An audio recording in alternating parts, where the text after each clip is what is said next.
উম্মে জামিলা আবু লাহাবকে বললেন, ও স্বামী, আপনি একজন লোক ভাড়া করে নিয়ে আসেন আফ্রিকা থেকে, আমি উম্মে জামিলা লাল রঙের 10টি উট দেব যদি মুহাম্মদের গর্দানটা নিয়ে আসতে পারে। আবু লাহাব বিবির কথা শুনে আফ্রিকা থেকে একজন নেগ্রো নিয়ে আসলেন, এমন সন্ত্রাস নিয়ে আসলেন। আসার পরে উম্মে জামিলা বলতে শুরু করলো, মক্কার মধ্যে এমন একজন ব্যক্তি আছে যেই ব্যক্তিকে কেউ হত্যা করতে পারে না, তুমি যদি হত্যা করতে পারো আমি তোমাকে 10টি লাল রঙের উট তোমাকে উপহার দেব। ওই সন্ত্রাস ডাক দিয়া বলে, ওই একজন ব্যক্তিকে হত্যা করার জন্য আমার জন্য ব্যাপার না, কে সেই ব্যক্তি আমাকে বলেন, আমি তার গর্দান নিয়ে আসব। উম্মে জামিলা ওইকে শিখাইয়া দিলেন, তুমি যাইবে ওই মুহাম্মদের যখন দিনের দাওয়াত দিয়ে ঘরের মধ্যে বিকালবেলা ফিরবে, মক্কার মধ্যে যাওয়ার পরে তুমি বলবে যে মুহাম্মদকে আল আমিন নামে একজন ব্যক্তি যাকে দেখাইয়া দিবে, তুমি গিয়ে বলবে আমি আফ্রিকা থেকে এসেছি, আমি মক্কার মধ্যে এসেছিলাম, রাত্র হয়ে গিয়েছে, আমি মক্কার মধ্যে শুনেছি আপনি আল আমিন বিশ্বস্ত একজন ব্যক্তি, আপনি বিশ্বস্ত একজন নবী, রাত্র হয়ে গেছে, আমার কাছে অনেক স্বর্ণ মুদ্রা আছে, সুতরাং আপনি যদি আমাকে একটা রাত্রির জন্য আপনার ঘরের ভিতরে জায়গা দেন তাহলে আমার মুসাফিরের জন্য অনেকটা উপকার হয়ে যেত। বিশ্ব নবী রাহমাতুল লিল আলামিন দয়ার নবী ছিলেন। নবী আমার কথা বলতে বলতে সাথে সাথে কথাটা গ্রহণ করে নিলেন। ও ভাই, তুমি অনেক দূর থেকে এসেছো, আমার ঘরের মধ্যে আজকে রাস্তায় তুমি অবস্থান করবে, আমি অনেকটা আনন্দিত, চলো আমার ঘরের ভিতরে চলো। এই লোকটাকে যখন নিয়ে গেলেন, যাওয়ার পরে তরবারি নিয়ে যখন বিছানার মধ্যে শুইলেন, রাত্রে যখন গভীর হয়ে যাবে, মুহাম্মদের গর্দানটা যখন আলাদা করবেন, আমার আল্লাহ তো ওনাকে হেফাজত করবেন। আল্লাহ তাআলা জিবরাইলকে বলেন, ওগো জিবরাইল, আমার বন্ধুকে মারার জন্য উম্মে জামিলা চিন্তা করেছে, শুধু তাই না আফ্রিকা থেকে লোক ভাড়া করে নিয়ে এসেছে হত্যা করার জন্য। আমি জিবরাইল তোমাকে আদেশ দিলাম, এই ব্যক্তি যখন হত্যা করার জন্য প্রস্তুতি গ্রহণ করবে, তুমি আলতো করে তার শরীরের মধ্যে এমন একটা ফু দিবে, আর বাকিটা আমি আল্লাহ তাআলাই করব। ওই ব্যক্তি যখন রাত্রে নিঝুম হয়ে গেল, মুহাম্মদ সাল্লাল্লাহু আলাইহি ওয়াসাল্লামকে হত্যা করার জন্য যখন তরবারি বাহির করলেন, জিবরাইল আলতো করে একটা ফু দিলেন, সাথে সাথে বাথরুম ধরে ফেলল। তাফসীরের কাবীরের মধ্যে এসেছে, আল্লামা ফখরুদ্দিন রাজি রাহমাতুল্লাহি আলাইহি উনি বলেন, একবার নয় 29 বার পর্যন্ত সারা রাত বাথরুম করেছে। এমন অবস্থায় বাথরুম করতে করতে বিছানার মধ্যে পড়ে গিয়েছে। মুহাম্মদের গর্দান তুলবে দূরের কথা, বিছানার থেকেও উঠতে পারে না। এমন অবস্থাতে যখন বিছানা থেকে উঠে নাই, সুদের সাবিক যখন সূর্য হয়ে গেছে, শুরু হয়ে গেছে, উনি চিন্তা করলেন, এবার তো মুহাম্মদ আসবে আমার খোঁজ নেওয়ার জন্য, আমি ওনার ঘর পর্যন্ত ময়লা দিয়ে ভরে ফেলেছি, এখন কি করা যায়? আস্তে আস্তে বিছানা থেকে উঠতে শুরু করলো। আর টাকা যাবে না, পলায়ন করার জন্য যখন উনি চিন্তা বিক্রি করলো, যাইতে যাইতে এমন তাফসীরের মধ্যে এসেছে 200 গজ যখন গেলেন, যাওয়ার পরে ওনার চিন্তা চলে আসলো, আমি তো বিছানার মধ্যে আমি তরবারি রেখে আসলাম, আর মুহাম্মদ যদি তরবারি দেখে পেলে তাহলে আমাকে যেখান থেকে হোক বিশ্বে বার করে আমাকে হত্যা করবে, সুতরাং আমি তরবারি নিয়ে আসি। ওই যুবক যখন তরবারি আনার জন্য যায়, আল্লাহর রাসূল সাল্লাল্লাহু আলাইহি ওয়াসাল্লাম তখন ঘরের মধ্যে প্রবেশ করলেন। যাওয়ার পরে দেখে ঘরের মধ্যে যে বিছানার মধ্যে রেখেছিল পায়খানা করে সব মাখায়া ফেলাইছে, আর মুহাম্মদ কান্নাকাটি করতে শুরু করলো, হায় আমি রাত্রে বেলা ওনার খোঁজ নেই নাই, বাথরুমের জন্য আজকে ঘরের মধ্যে বাথরুম করেছে, আমি কি এমন অবস্থায় যদি রাত্রের বেলা আমি খোঁজ নিতাম তাহলে এই ব্যক্তি ঘরের মধ্যে বাথরুম করতো না। এই সমস্ত বলে কান্নাকাটি করতেছে, হাত দিয়ে সব করতে শুরু করলেন। ওই যুবক দরজার দাঁড়াইয়া সব কিছু শুনলেন, শোনার পরে রাসূল সাল্লাল্লাহু আলাইহি ওয়াসাল্লামকে এমন ভাবে জড়াইয়া ধরলেন, ধরার পরে বলতে শুরু করলেন, ওগো মুহাম্মদ, আমি আপনার মেহমান না, আমি হলাম আপনার শত্রু। আলা রাসূলিহিল কারীম। আম্মা বা'দু ফাআউযু বিল্লাহি মিনাশ শাইতানির রাজীম। বিসমিল্লাহির রাহমানির রাহিম।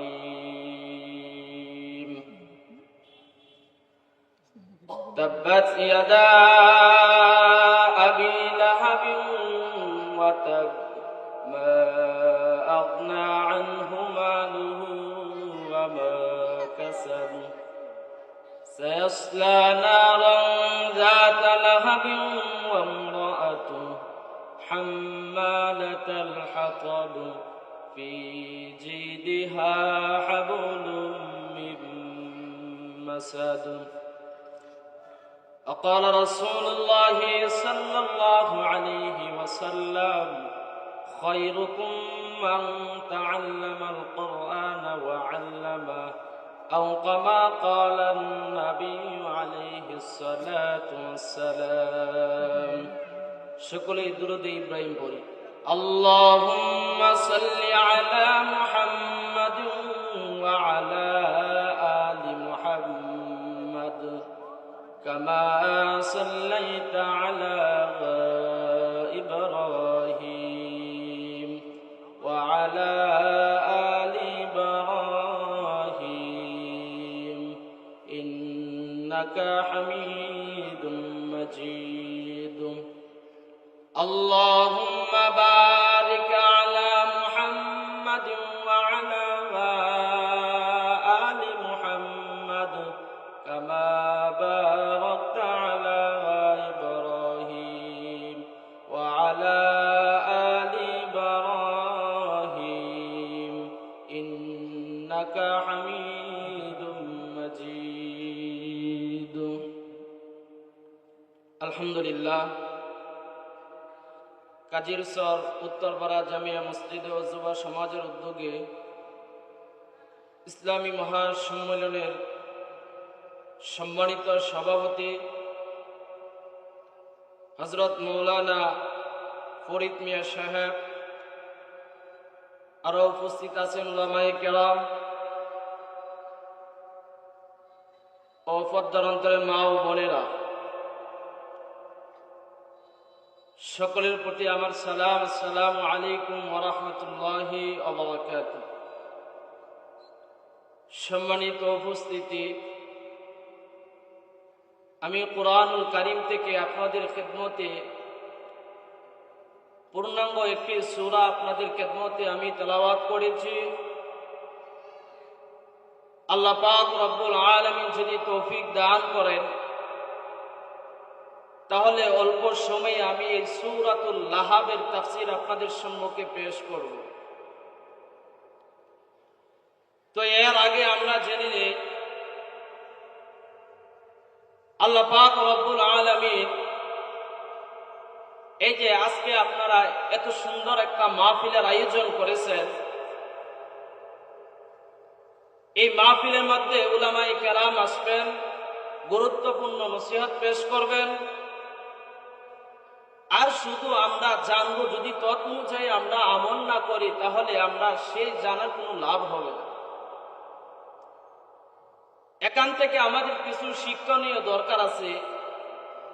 যদি আপনি জানেন, তত অনুযায়ী আমল করেন, তাহলে আপনি দুনিয়াতেও কল্যাণ হয়ে যাবেন, আখিরাতেও কল্যাণ হয়ে যাবেন। তাহলে উলামায়ে কেরাম যারা আসবেন, নসিহত করবেন, আমি দোয়া করি আল্লাহ পাক রব্বুল আলামিন যেন যারা এই মাহফিলের উদ্বোধন করেছেন, এটার আয়োজন করেছেন, আল্লাহ পাক রব্বুল আলামিন যেন তাদেরকে মাহফিলকে নাজাতের জারিয়া বানায়া দেন। তো আসেন, আমি যে আপনাদের খেদমতে সূরাতুল লাহাব তেলাওয়াত করেছি, আল্লাহ পাক রব্বুল আলামিন গোটা 30 পারা 63 বৎসরের মধ্যে 23 বৎসর নবীজির জিন্দিগির ভিতরে গোটা কোরআন শরীফ নাজিল করেছেন। প্রত্যেকটি আয়াত, প্রত্যেকটি সূরার নাজিল হওয়ার কিছু কারণ রয়ে গিয়েছে। তো আমি যে আপনাদের খেদমতে সূরাতুল লাহাব তেলাওয়াত করেছি, এই সূরাতুল লাহাবের শানে নজুলকে আল্লাহ পাক রব্বুল আলামিন কোন উদ্দেশ্য অবতীর্ণ করলেন, কেন নাজিল করলেন, এর আগে আমাদের একটু বুঝতে হবে। তো এই সূরাতুল লাহাবের প্রথম আয়াতের মধ্যে আবু লাহাবের কথা উল্লেখ আছে। বিশ্বনবী রহমাতুল্লিল আলামিন মুহাম্মদুর রাসূলুল্লাহ সাল্লাল্লাহু আলাইহি ওয়াসাল্লাম দুনিয়াতে আসলেন উনি দিনকে জিন্দা করার জন্য। মানুষের দ্বারা দ্বারে গিয়েছেন আর এত কষ্ট পেয়েছেন, মানুষ ওনাকে এত কষ্ট দিয়েছেন, দূর দূরান্ত মানুষ কষ্ট দিয়েছেন। শুধু তাই না, ওনার আপন জনের ভিতরেও মানুষ অনেকে কষ্ট দিয়েছেন। তার মধ্য থেকে একজন হবো আবু লাহাব। তো রাসূলুল্লাহ সাল্লাল্লাহু আলাইহি ওয়াসাল্লাম এই আবু লাহাবের কাছে দ্বীনের দাওয়াত নিয়ে গেছেন 5685 বার। তো উনি চিন্তা করলেন, ওয়ানাজ্জালনা মিনাস সামাই মা'আন মুবারাকান, আল্লাহ তাআলা বলেছেন আসমান থেকে জমিনের মধ্যে যে আমি বৃষ্টি তোমাদের জন্য সৃষ্টি করি, সেটা তোমাদের জন্য কল্যাণকর ও বরকতময়। রাসূল সাল্লাল্লাহু আলাইহি ওয়াসাল্লাম একদিন চিন্তা করলেন, আসমানের দিকে তাকাইয়া, আমার চাচার কাছে অনেকবার আমি দাওয়াত নিয়ে গেলাম, আমার দাওয়াত গ্রহণ করে নাই। আজকে আমি আমার চাচার কাছে লাস্ট পর্যায়ে আমি দাওয়াতটা নিয়ে যাই। আসমান থেকে আল্লাহ বলেছেন কল্যাণকর বরকতময় বৃষ্টি বর্ষিত করেন, আর এমন অবস্থায় যদি আমার চাচার কাছে আমি দাওয়াতটা নিয়ে যাই, মনে হয় আমার দাওয়াতটা গ্রহণ করবে। রাসূল সাল্লাল্লাহু আলাইহি ওয়াসাল্লাম যখন আবু লাহাবের ঘরের সামনে যাওয়ার পরে যখন ডাক দিলেন, তখন ভিতর থেকে আওয়াজ আসলো, কে? উনি যখন বললেন আমি মুহাম্মদুর রাসূলুল্লাহ সাল্লাল্লাহু আলাইহি ওয়াসাল্লাম, তো আবু লাহাব বলল যে কেন এসেছো? মুহাম্মদুর রাসূলুল্লাহ সাল্লাল্লাহু আলাইহি ওয়াসাল্লাম বলতে লাগলেন, চাচা, আপনাকে আল্লাহ পাক রব্বুল আলামিন দুনিয়াতে অর্থ সম্পদ কম দেয় নাই।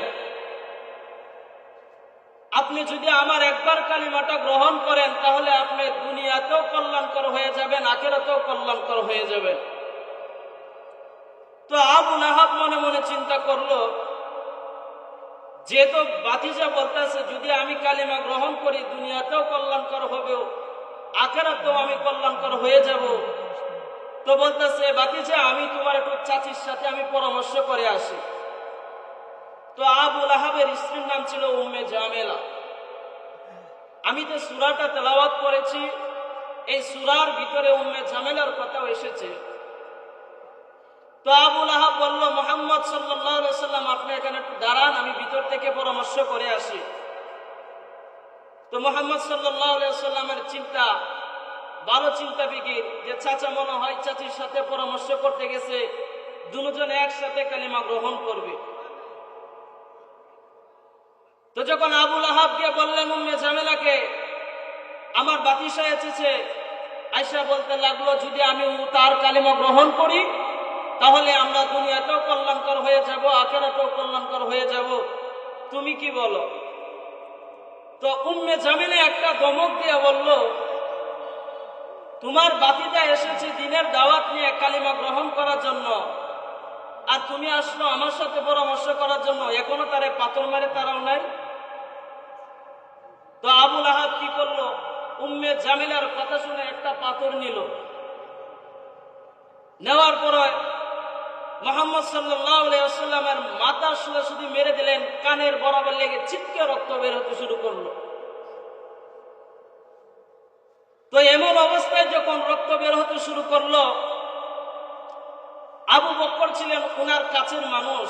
আবু বকর খুব রাসূলকে ভালোবাসতেন। যখন আবু বকরের কানের মধ্যে চলে গেল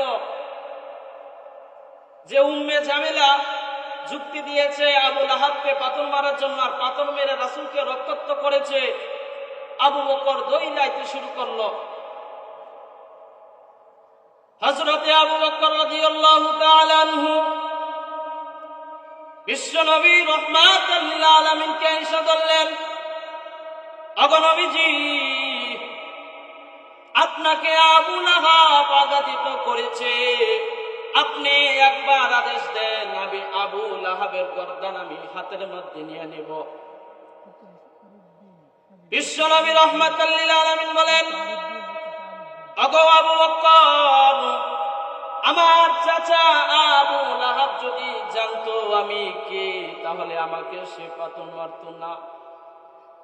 এই ঘটনাকে লক্ষ্য করে আল্লাহ পাক রব্বুল আলামিন সাথে সাথে জিবরাইলকে পাঠাইলেন, ও জিবরাইল, তুমি যাও, আবু লাহাব আমার হাবিবকে আঘাত করেছে। হযরত জিবরাইল আলাইহিস সালাতু ওয়াস সালাম চলে আসলেন, রাসূলকে আয়েশা জানায়া দিলেন, ওগো নবীজি, আবু লাহাব আপনাকে আঘাত করেছে, আপনি ক্ষমা করে দিতে পারেন, আমার আল্লাহ ক্ষমা করবে না। জিবরাইল আলাইহিস সালাতু ওয়াস সালাম সঙ্গে সঙ্গে পূর্ণাঙ্গ একটি সূরা নিয়ে আসলেন, যে সূরাটা আমি আপনাদের খেদমতের মধ্যে তেলাওয়াত করেছি। জিবরাইল আলাইহিস সালাতু ওয়াস সালাম বললেন, তাব্বাত ইয়াদা আবি লাহাবিন ওয়া তাব। ওগো নবীজি, আবু লাহাব ধ্বংস হোক, আবু লাহাবের দুই হাত ধ্বংস হোক। মা আগনা আনহু মালুহু ওয়া মা কাসাব। আবু লাহাব অর্থ সম্পদের বড়াইগিরি দেখায়, আবু লাহাবের অর্থ সম্পদ কোনো কাজে আসবে না। সায়াসলা নারান যাতা লাহাবিন ওয়া ইমরাতুহু, তাকে অচিরে জাহান্নামের আগুনের মধ্যে নিক্ষেপ করা হবে। আল্লাহ পাক রব্বুল আলামিন যখন জিবরাইলকে পাঠাইলেন, তখন তৎকান্ত কালের মধ্যে মক্কার মধ্যে যখন আয়াত নাজিল হতো, সূরা নাজিল হতো, যারা কাফের ছিলেন তারাও এটাকে বিশ্বাস করত। তো সবাই জানাজানি শুরু হয়ে গেল, আবু লাহাবের নামে সূরা নাজিল হয়ে গিয়েছে। তো উম্মে জামিলার কানে যখন চলে গেল, আল্লাহ পাক রব্বুল আলামিন সূরা নাজিল করলেন, উম্মে জামিলা এবং আবু লাহাবকে জাহান্নামে অচিরে নিক্ষেপ করবে। তো উম্মে জামিলা বলতে শুরু করলো যে উনার চাচা বাতিজাকে একটা পাথর মেরেছে, একটু রক্তাক্ত করেছে, এই জন্য কে আল্লাহর সূরা নাজিল করা লাগবো? এটা কি আল্লাহর জ্ঞানের পরিচয় দিতেছে? এটা উম্মে জামিলা বলতে শুরু করলো। তো আল্লাহ পাক রব্বুল আলামিন, আপনি এক ওয়াক্ত নামাজ আদায় করেন নাই, এক ওয়াক্ত নামাজ কাজা করেছেন, আল্লাহ ইচ্ছা করলে আপনাকে ক্ষমা করে দিতে পারেন। আল্লাহ কয়, যারা আমার নবীর সাথে দুশমনী করবে, যারা আমার রাসূলকে নিয়ে কটূক্তি করবে, আমি তাদেরকে মাফ করব না।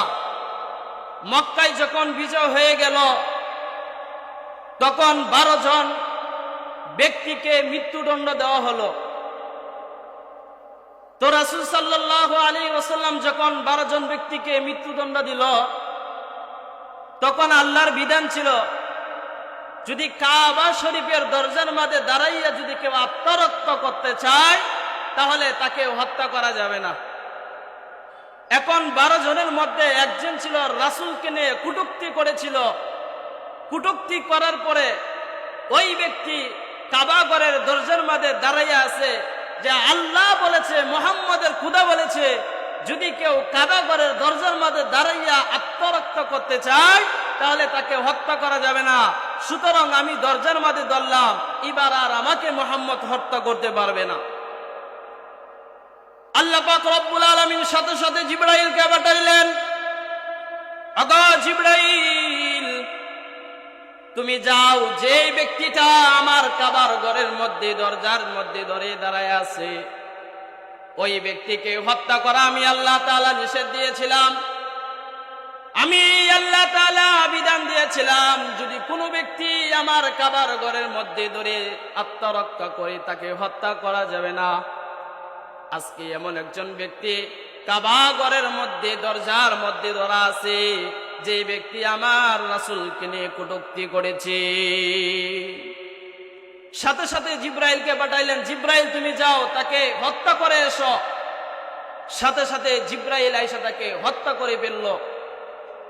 তাহলে বুঝা যায়, যারা রাসূলকে নিয়ে কটূক্তি করবে আল্লাহ তাআলা তাদেরকে ছাড় দিবেন না। এক ওয়াক্ত নামাজ পড়েন না, নামাজের জন্য আল্লাহ পাক রব্বুল আলামিন আপনাকে ক্ষমা করবে।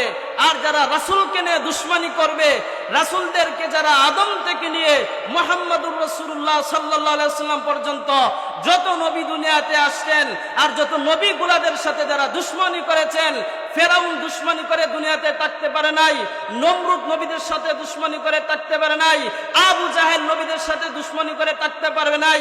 আর এই দুনিয়াতে এখন পর্যন্ত যারা রাসূলকে নিয়ে কটূক্তি করবে আল্লাহ তাআলা তাদেরকে ছাড় দিবেন, কিন্তু ছেড়ে দিবেন না, তাদেরকেও আল্লাহ তাআলা ধ্বংস করে দিবেন।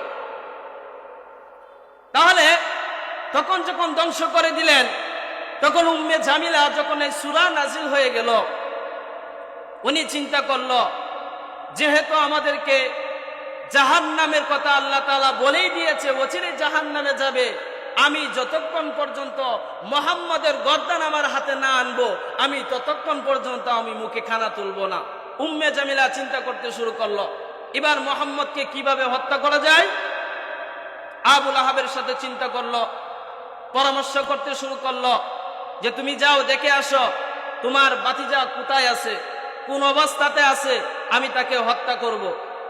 তো রাসূল সাল্লাল্লাহু আলাইহি ওয়াসাল্লাম কামরার মাঝে বসা, এমন অবস্থায় রাসূল সাল্লাল্লাহু আলাইহি ওয়াসাল্লাম আবু বকরকে বললেন, আবু বকর, আমার চাচা, আপন চাচা হয়ে আমাকে আঘাতিত করেছে, পাথর মেরেছে, সুতরাং তুমি এখানে বসো, আমি কুরআন তেলাওয়াত করব, তুমি শ্রবণ করবে। রাসূলদের মধ্যে, সাহাবীদের মধ্যে এমন ছিল, যদি তাদের মনটা খারাপ হয়ে যেত তাহলে তারা কুরআন নিয়ে বসতো, কুরআন তেলাওয়াত করত, নামাজের মধ্যে বসে যেত। এই দুইটা অভ্যাস ছিল। যদি মন খারাপ থাকতো, হয় নামাজের মধ্যে থাকতো, আর না হয় কুরআন নিয়ে বসে যেত। আর আমাদের মধ্যেও দুইটা অভ্যাস আছে। দেখবেন বহু মানুষ এমন আছে যে জিজ্ঞাসা করবেন, হাতের মধ্যে যদি ধূমপান যদি সে পান করতে চায়, এই সিগারেট খাইতেছে, যে একটু জিজ্ঞাসা করবেন আজকে বেশি কেন সিগারেট খাচ্ছ, বলে যে একটু চিন্তার তো বেশি। আমাদের মধ্যে দুইটা করি, একটু চিন্তা যখন মাথায় ঢুকে যায় হাতের মধ্যে সিগারেট নিয়ে ফেলি, আর যদি এর চেয়ে বেশি চিন্তা হয়ে যায় তাহলে হাতের মধ্যে মদের বোতল চলে আসে। আমাদের মধ্যেও দুইটা, সাহাবীদের মধ্যেও দুইটা ছিল। রাসূল সাল্লাল্লাহু আলাইহি ওয়াসাল্লাম হযরতে আবু বকরকে বললেন, ওগো আবু বকর, তুমি এখানে বসো, আমি কোরআন তেলাওয়াত করব, তুমি কোরআন শ্রবণ করবে। উম্মে জামিলা শুনতে পেল যে আবু বকরকে নিয়ে মুহাম্মদ কোরআন তেলাওয়াত করতেছেন। উম্মে জামিলা কি করলো, একটা পাথর নিয়ে চলে আসলো, মুহাম্মদকে আঘাতিত করবে, মুহাম্মদকে হত্যা করে ফেলবে। আবু বকরের মনের ভিতরে ভয় চলে আসলো, উম্মে জামিলা নাকি নবীকে আঘাতিত করার জন্য আসতেছেন, এবার মনে হয় আমার নবীর উপরে আক্রমণ করবে। আবু বকর বলতে শুরু করলো, গো নবীজি, খবর এসেছে উম্মে জামিলা নাকি আপনাকে হত্যা করার জন্য আসবেন। আবু বকর যখন এই কথা বলল, নবী আমার ডাক দিয়া বলে, ওগো আবু বকর, তুমি কোনো চিন্তা করো না, আমি কোরআন তেলাওয়াত করি, তুমি এই জায়গার মধ্যে বসো। কেননা আল্লাহ রাব্বুল আলামিন বলছেন, ওয়াজআলনা আলা ওয়াইদা ক্বরাতাল কুরআন জাআলনা বাইনাকা ওয়া বাইনাল্লাযীনা লা ইউমিনুনা বিল আখিরাতি হিজাবাম মাসতুরা। আল্লাহ রাব্বুল আলামিন বলেছেন, যদি কোনো ব্যক্তি আখিরাতের প্রতি ঈমান না আনে, কোনো ব্যক্তি যদি মুসলমান হইয়া কোরআন তেলাওয়াত করে, আর এমন ব্যক্তি বিধর্মী যারা আখিরাতের প্রতি বিশ্বাস নাই, আল্লাহর প্রতি ঈমান নাই, এমন ব্যক্তি যদি কোরআন পড়নে ওয়ালার উপরে আক্রমণ করে, ওয়াজআলনা আলা কুলুবিহিম, আল্লাহ রাব্বুল আলামিন তার অন্তরটাকে এমন করে দেয়, মোহর মেরে দেয়। শুধু তাই না, হিজাবাম মাসতুরা, আল্লাহ রাব্বুল আলামিন বলেন তার মাঝখানে, কোরআন পড়নে ওয়ালার মাঝখানে একটা পর্দা আল্লাহ রাব্বুল আলামিন দেয়া দেয়। সুতরাং উম্মে জামিলা আমাকে হত্যা করার জন্য আসবে, কিন্তু আমাকে হত্যা করতে পারবে না। আবু বকর এবার চিন্তা করলো, জীবনে রাসূলের মুজিজা দেখি নাই, আজকে নবী আমার বলেছে উম্মে জামিলা আসবে নবীকে হত্যা করার জন্য, কিন্তু উম্মে জামিলা আয়েশা দেখতে পারবে না। আজকে আমি সরাসরি আমার নবীর মুজিজাটা দেখব। উম্মে জামিলা যখন হত্যা করার জন্য যখন ঘরের ভিতরে চলে আসলেন, আল্লাহ পাক রব্বুল আলামিন উম্মে জামিলা যখন ঘরের মধ্যে আসলেন, ওয়াজআলনা আলা কুলুবিহিম আকিন্নাতান আন ইয়াফকাহুহু ওয়া ফি আযানিহিম ওয়াকরা, আল্লাহ রাব্বুল আলামিন তার কি করলেন, দিলটাকে মোহর মেরে দিলেন। শুধু তাই না, কানকে বধির করে দিলেন। নবী আমার ঘরের মধ্যে কোরআন তেলাওয়াত করে উম্মে জামিলা কান দিয়ে শুনতে পারে না, চক্ষু দিয়ে দেখতে পারে না। উম্মে জামিলা যখন ঘরের ভিতরে ঢুকলেন, ঢুকার পরে আবু বকরকে জিজ্ঞাসা করেন, ওগো আবু বকর, তোমার নবী কোথায়, মুহাম্মদ কোথায়? আবু বকর হাসে আর বলে, ও জামিলা, উম্মে জামিলা, তুমি নবীকে হত্যা করার জন্য এসেছো, নবী তো ঘরের মধ্যে আছে। আবু বকর মনের ভিতরে আনন্দিত, আমার নবী বলেছেন যদি কোনো ব্যক্তি আক্রমণ করতে আসে তাহলে আক্রমণ করতে পারবে না। এবার আবু বকর সরাসরি যখন মুজিজাটা দেখলেন, উনি আনন্দিত হয়ে গেলেন। উম্মে জামিলা বলতে শুরু করলো, তোমার মুহাম্মদ কোথায়? আবু বকর ডাক দিয়ে বলে, মুহাম্মদ সাল্লাল্লাহু আলাইহি ওয়াসাল্লাম ঘরের ভিতরেই তো কোরআন তেলাওয়াত করতেছে, তুমি কি শুনতে পাও না? উম্মে জামিলা দেখেও না, শুনেও না, হত্যা না করে যখন বাড়ির দিকে রওনা হয়ে গেলেন, আবু লাহাবকে গিয়ে বললেন, ওগো স্বামী, তোমার ভাতিজা মুহাম্মদ এমন মন্ত্র শিখেছে, এমন একটা জিনিস শিখেছে, আমি ঘরের ভিতরে ঢুকলাম, অথচ ঘরের ভিতরে আমি দেখতে পাই না, সে কোরআন তেলাওয়াত করে আমি শুনতে পাই না। সুতরাং আমি যেইভাবে হোক আমি মুহাম্মদের গর্দান আমি হাতের মধ্যে নিব। উম্মে জামিলা আবু লাহাবকে বললেন, ও স্বামী, আপনি একজন লোক ভাড়া করে নিয়ে আসেন আফ্রিকা থেকে, আমি উম্মে জামিলা লাল রঙের 10টি উট দেব যদি মুহাম্মদের গর্দানটা নিয়ে আসতে পারে। আবু লাহাব বিবির কথা শুনে আফ্রিকা থেকে একজন নেগ্রো নিয়ে আসলেন, এমন সন্ত্রাস নিয়ে আসলেন। আসার পরে উম্মে জামিলা বলতে শুরু করলো, মক্কার মধ্যে এমন একজন ব্যক্তি আছে যেই ব্যক্তিকে কেউ হত্যা করতে পারে না, তুমি যদি হত্যা করতে পারো আমি তোমাকে 10টি লাল রঙের উট তোমাকে উপহার দেব। ওই সন্ত্রাস ডাক দেয়া বলে, ওই একজন ব্যক্তিকে হত্যা করার জন্য আমার জন্য ব্যাপার না, কে সেই ব্যক্তি আমাকে বলেন, আমি তার গর্দান নিয়ে আসব। উম্মে জামিলা ওইকে শিখাইয়া দিলেন, তুমি যাইবে ওই মুহাম্মদের যখন দিনের দাওয়াত দিয়ে ঘরের মধ্যে বিকালবেলা ফিরবে, মক্কার মধ্যে যাওয়ার পরে তুমি বলবে যে মুহাম্মদকে আল আমিন নামে একজন ব্যক্তি যাকে দেখাইয়া দিবে, তুমি গিয়ে বলবে আমি আফ্রিকা থেকে এসেছি, আমি মক্কার মধ্যে এসেছিলাম, রাত্র হয়ে গিয়েছে, আমি মক্কার মধ্যে শুনেছি আপনি আল আমিন বিশ্বস্ত একজন ব্যক্তি, আপনি বিশ্বস্ত একজন নবী, রাত্র হয়ে গেছে, আমার কাছে অনেক স্বর্ণ মুদ্রা আছে, সুতরাং আপনি যদি আমাকে একটা রাত্রির জন্য আপনার ঘরের ভিতরে জায়গা দেন তাহলে আমার মুসাফিরের জন্য অনেকটা উপকার হয়ে যেত। বিশ্ব নবী রহমাতুল লিল আলামিন দয়ার নবী ছিলেন। নবী আমার কথা বলতে বলতে সাথে সাথে কথাটা গ্রহণ করে নিলেন। ও ভাই, তুমি অনেক দূর থেকে এসেছো, আমার ঘরের মধ্যে আজকে রাস্তায় তুমি অবস্থান করবে, আমি অনেকটা আনন্দিত, চলো আমার ঘরের ভিতরে চলো। এই লোকটাকে যখন নিয়ে গেলেন, যাওয়ার পরে তরবারি নিয়ে যখন বিছানার মধ্যে শুইলেন, রাত্রে যখন গভীর হয়ে যাবে, মুহাম্মদের গর্দানটা যখন আলাদা করবেন, আমার আল্লাহ তো উনাকে হেফাজত করবেন। আল্লাহ তাআলা জিবরাইলকে বলেন, ওগো জিবরাইল, আমার বন্ধুকে মারার জন্য উম্মে জামিলা চিন্তা করেছে, শুধু তাই না, আফ্রিকার থেকে লোক ভাড়া করে নিয়ে এসেছে হত্যা করার জন্য। আমি জিবরাইল তোমাকে আদেশ দিলাম, এই ব্যক্তি যখন হত্যা করার জন্য প্রস্তুতি গ্রহণ করবে, তুমি আলতো করে তার শরীরের মধ্যে এমন একটা ফু দিবে, আর বাকিটা আমি আল্লাহ তাআলাই করব। ওই ব্যক্তি যখন রাত্রে নিঝুম হয়ে গেল, মুহাম্মদ সাল্লাল্লাহু আলাইহি ওয়াসাল্লামকে হত্যা করার জন্য যখন তরবারি বাহির করলেন, জিবরাইল আলতো করে একটা ফু দিলেন, সাথে সাথে বাথরুম ধরে ফেলল। তাফসীরের কাবীরের মধ্যে এসেছে, আল্লামা ফখরুদ্দিন রাজি রহমাতুল্লাহি আলাইহি উনি বলেন, একবার নয় 29 বার পর্যন্ত সারা রাত বাথরুম করেছে। এমন অবস্থায় বাথরুম করতে করতে বিছানার মধ্যে পড়ে গিয়েছে। মুহাম্মদের গর্দান তুলবে দূরের কথা, বিছানার থেকেও উঠতে পারে না। এমন অবস্থাতে যখন বিছানা থেকে উঠে নাই, সূর্যের সাবিক যখন সূর্য হয়ে গেছে, শুরু হয়ে গেছে, উনি চিন্তা করলেন, এবার তো মুহাম্মদ আসবে আমার খোঁজ নেওয়ার জন্য, আমি ওনার ঘর পর্যন্ত ময়লা দিয়ে ভরে ফেলেছি, এখন কি করা যায়? আস্তে আস্তে বিছানা থেকে উঠতে শুরু করলো। আর টাকা যাবে না, পলায়ন করার জন্য যখন উনি চিন্তা বিক্রি করলো, যাইতে যাইতে এমন তাফসীরের মধ্যে এসেছে 200 গজ যখন গেলেন, যাওয়ার পরে ওনার চিন্তা চলে আসলো, আমি তো বিছানার মধ্যে আমি তরবারি রেখে আসলাম, আর মুহাম্মদ যদি তরবারি দেখে পেলে তাহলে আমাকে যেখান থেকে হোক বিষে বার করে আমাকে হত্যা করবে, সুতরাং আমি তরবারি নিয়ে আসি। ওই যুবক যখন তরবারি আনার জন্য যায়, আল্লাহর রাসূল সাল্লাল্লাহু আলাইহি ওয়াসাল্লাম তখন ঘরের মধ্যে প্রবেশ করলেন।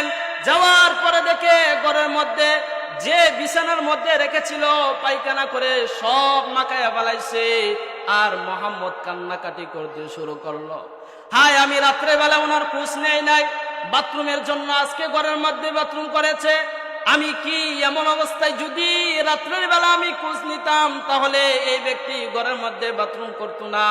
এই সমস্ত বলে কান্নাকাটি করতেছে, হাত দিয়ে সব করতে শুরু করলেন। ওই যুবক দরজার দাঁড়াইয়া সব কিছু শুনলেন। শোনার পরে রাসূল সাল্লাল্লাহু আলাইহি ওয়াসাল্লামকে এমন ভাবে জড়াইয়া ধরলেন, ধরার পরে বলতে শুরু করলেন, ওগো মুহাম্মদ, আমি আপনার মেহমান না, আমি হলাম আপনার শত্রু। আপনার চাচা আবু লাহাব, আপনার চাচা উম্মে জামিলা, আমি যুবককে 10টি উটের বিনিময়ে আপনার কল্যাণের জন্য আমাকে বানাইছে, আপনার গর্দান নেওয়ার জন্য আমাকে ভাড়া করে নিয়ে এসেছি। সুতরাং আমি এখন বুঝতে পেরেছি আপনি একজন সত্য পয়গম্বর, আল্লাহর পক্ষ থেকে একজন নবী।